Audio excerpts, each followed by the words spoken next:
Welcome to public news 9. ఈరోజు పార్లమెంట్లో లోక్సభలో తెలుగుదనం ఉట్టిపడింది. అందుకు కారణం ఈరోజు పార్లమెంట్లో 2024 సార్వత్రిక ఎన్నికల్లో లోక్సభ సభ్యులుగా ఎన్నికైన వారి ప్రమాణ స్వీకార కార్యక్రమం జరిగింది. ప్రోటెన్ స్పీకర్ కొత్తగా ఎన్నికైనటువంటి లోక్సభ సభ్యులతో ప్రమాణ స్వీకారం చేయించారు. ఇందులో ప్రత్యేకత ఏమిటంటే తెలుగుదనం ఉట్టిపడడం.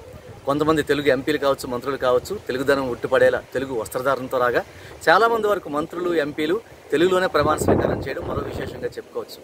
ముఖ్యంగా ఎవరైతే ఇప్పుడు తెలుగు రాష్ట్రాల నుంచి మంత్రులుగా ప్రమాణ స్వీకారం చేశారో అటు తెలంగాణకు సంబంధించి బండి సంజయ్, కిషన్ రెడ్డి కావచ్చు, ఆంధ్రాకు సంబంధించి కింజరాపు రామ్మోహన్ నాయుడు కావచ్చు, భూపతిరాజు శ్రీనివాస్ వర్మ కావచ్చు, అదేవిధంగా గుంటూరు పార్లమెంట్ నుంచి ఎన్నికైనటువంటి చంద్రశేఖర్ కావచ్చు, వీళ్ళందరూ తెలుగులోనే ప్రమాణ స్వీకారం చేశారు.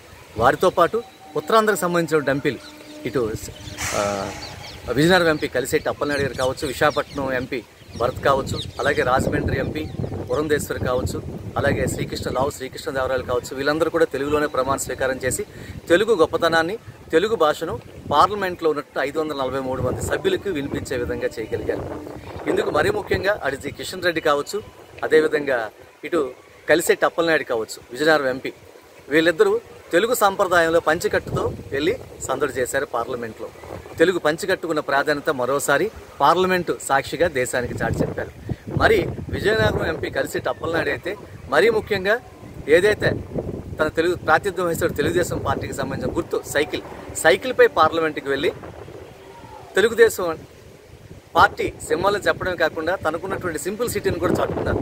స్వతహాగా ముందుగా ఆయన ఒక జర్నలిస్ట్గా కూడా పనిచేసి ఒక సామాన్య కార్యకర్తగా ఉన్నటువంటి వ్యక్తి ఎంపీ స్థాయికి వెళ్ళిన తర్వాత తన సామాన్యతను, నిరాడంబరతను కూడా ఆ విధంగా చాటుకున్నారని చెప్పచ్చు. ఏదైతేనేవి చాలామంది వరకు అటు హిందీ, ఇంగ్లీష్లో ప్రమాణ స్వీకారం చేసినప్పటికీ చాలామంది చేసినటువంటి ప్రమాణ స్వీకారంలో తెలుగు అత్యద్భుతంగా తెలుగును పలికారు. తెలుగులో ఉన్నటువంటి మాధుర్యాన్ని, గొప్పతనాన్ని ఖచ్చితంగా చూపించారనడంలో ఎటువంటి సందేహం లేదు.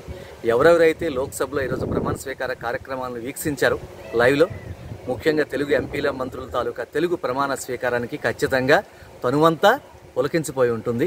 తెలుగు తమను మరోసారి గట్టిగా చాటినందుకు తెలుగు రాష్ట్ర ప్రజల తరపున మన మంత్రులకు కావచ్చు, తెలుగు ఎంపీలకు కావచ్చు హృదయపూర్వకమైనటువంటి ధన్యవాదాలు, శుభాకాంక్షలు తెలియజేయాలి. Thank you.